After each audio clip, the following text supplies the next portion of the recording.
और महाराज से बोली, महाराज छोटी रानी सुरची डोले से नहीं उतर रही हैं और आपको याद कर रही हैं।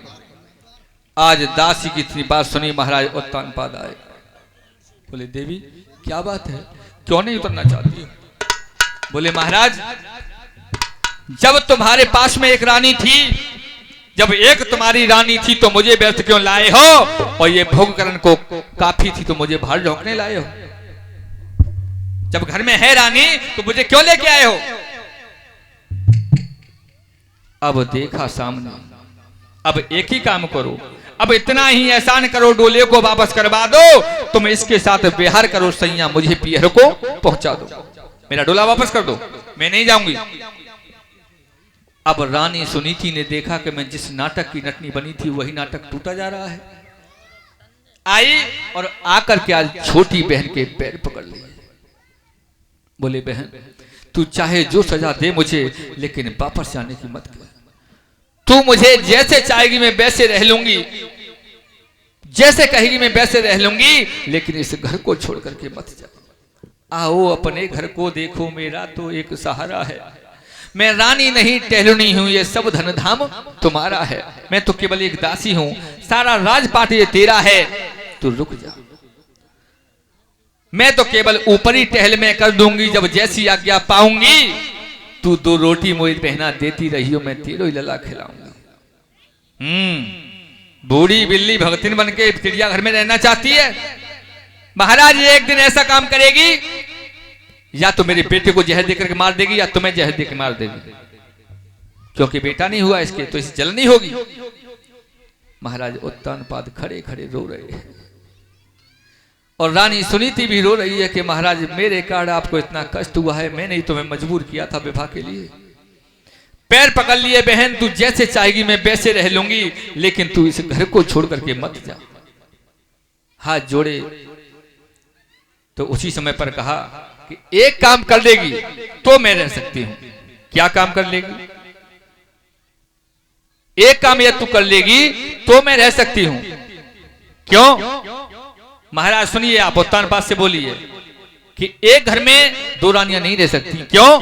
कि म्यान में 2 तलवार राजन कभी समाती नहीं, और गुड़ की हो या खाण की मुझे सौत भाती नहीं। कैसी भी सौत हो मुझे नहीं भाती, मैं नहीं जाऊंगी। राजमहल में एक का बस होगा ये अधिकार, महारानी भी एक ही हो सकती महाराज। इस राजमहल पे एक का ही अधिकार होगा और एक ही महारानी हो सकती है। आज उसी समय पर कहने लगी, एक काम करिए, अटे पर 100 दही के गड़े रखवा दीजिए, इसके हाथ में बांस दे दो, ये उन कागों को बिडारा करेगी, 1 किलो उसको सत्तू दे दिया करो, उसी टूटे से घर में किसी में चाकी रखवा दो, बदबूदार रजाई, गजी की साड़ी इत्यादि इसको दे दो, फटी हुई दरी वहां रहेगी ये, वहां से आप इसके पास कभी नहीं जाओगे। इतना बता दिया कि अलग कर दो इसको। महाराज रोने लगे, बोले मैं ऐसा नहीं करूंगा। रानी रो करके कहने लगी, पिया कि जो सौत मेरी कहती है बिल्कुल नहीं उसके ओजर। जो सौत कह रही है ना कि 1 किलो जौ दे दो, उनको सत्तू दे दो, 1 किलो जौ दे दीजिए, गेहूं नहीं मिलेगा, क्योंकि गेहूं तासीर होती है और उसमें जो है जौ होता है, जौ के अंदर तासीर शीतलता होती है, तो ये ठीक ठाक रहेगी। उसे समझा दिया। कहने लगी कि जो सौत मेरी कहती है बिल्कुल नहीं मेरे ओजर, जो शेर बड़े पति बहुत हैं उन्हीं में कर लूंगी गुजर। मेरे लिए 1 किलो जो है ना बहुत है, उन्हीं में गुजर कर लूंगी, मैं खुश हूं। देखना पति को कैसे खुश करना चाह रही है, कोशिश कर रही है, चारों तरफ से घिरी हुई है, फिर भी नहीं रो रही। नहीं कथा कछु आपकी, नाथ आपकी कोई गलती नहीं, नहीं कथा कछु आपकी, बदा जो मेरे भाग्य है, 2 बांस मेरे हाथ में, महलन बिडारों का है। मेरे हाथ में बांस दे दो, मैं महलों में काग उड़ाऊंगा। आज उसी समय पर महाराज उत्तानपाद रोने लगी, देवी ये तू क्या कह रही है? हाँ मैं सच कह रही हूं। बोले जाओ, आज सूची ने फैसला कर दिया कि इसको रख दो उसमें। और पति से कहा कि याद रखना कि जा से तुमने सपने में अगर बात करी तो अपना खूनो तुम्हारा खून एक कर दे, ये वचन ले लिया। आज महाराज को उसी समय पर समझा दिया, दिखा दिया। अब महारानी को रख दिया। महारानी उसी समय पर रोने लगी और जाकर के वहां अर्धरात्रि पे अंदर कर दिया। अब महाराज सुची के साथ रह रहे हैं लेकिन रो रहे हैं। अब महारानी को समय व्यतीत हुआ, रहते रहते हुआ क्या, अब अर्धरात्रि है तो मैया ने सोचा कि मेरे कारण महाराज बहुत दुखी रहते हैं, इससे अच्छा है कि मैं घर से बाहर निकल जाऊं और जाके किसी कुएं में कूद के अपने प्राणों का अंत कर दूं।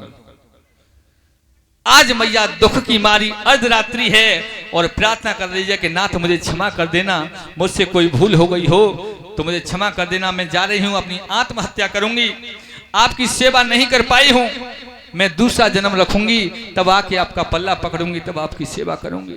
रोती बिलखती आज उस अटे से उतर के जा रही है अर्धरात्रि में। क्या कर रही है? अरे दुख की मारी माता ओ महल से रे बाहर कढ़ी आई,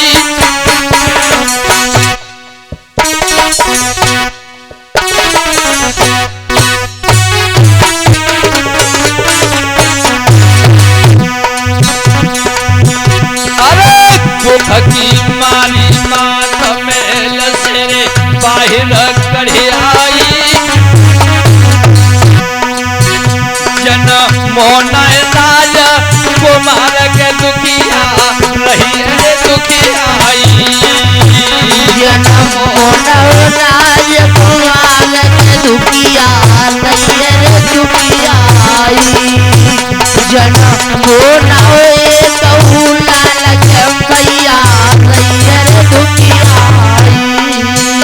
आज मैया घर से बाहर निकल के आ गई, रो रही है, बिलख रही है। बिन बेटे के ये कारण मेरे ये सारे काम हो रहे हैं। वो दुखी मां निकल के तो आ गई घर से बाहर। अब सोच रही है क्या करूं।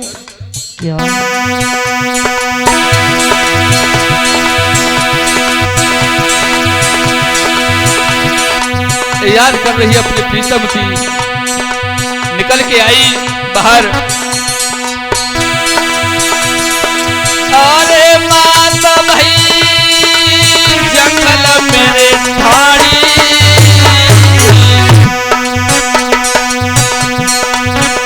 और विधि गतिया परम पालयो लगी गई काटन में साड़ी, अरे विधि गतिया परम पालयो लगी गई काटन मेरे साड़ी, जाकी विधि गतिया परम पालयो लगी गई काटन में साड़ी। आज विधिगत परंपरा ऐसी थी कि मैया जैसे बढ़ी तो कांटों में साली उलट गई। वही एक देखा है कि सर्प की एक बामी है, जैसे ही सर्प की बामी पे पैर रखा गया मैया का, अरे मात जब बामी पैरे फैली,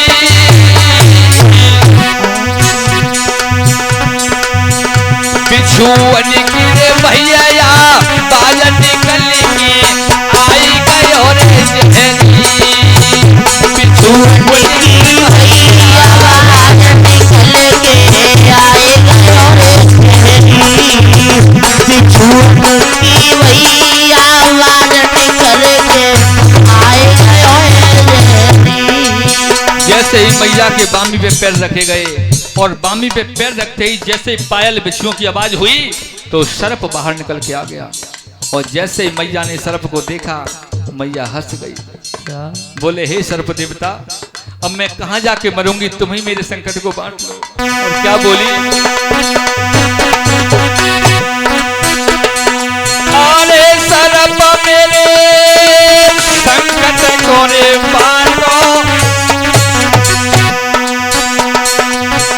मुँह पे दुख होना जाए सर्प जैसी उंगली में काटो, लाला दुख होना जात उंगली मेरे काटो चुप चुप सहो नयन जात सरपनिक उंगली भी काटो। आज उस जगह पर सबसे कहने लगी तुम ही मेरे संकट को बांट लो। सब ने कहा मैया दूर रखना हाथ मेरे से, तूने यदि मेरे में हाथ लगा दिया तो मेरा स्वभाव है मैं फन मार दूंगा। क्या कष्ट है तेरे ऊपर, सारी कष्ट की वृतांत सुनाई। कोई बात है तो तू मुझे बता, मैं तेरी सहायता करूंगा, लेकिन हाथ अपना दूर रखना। और उसी समय पर मैया जैसे ही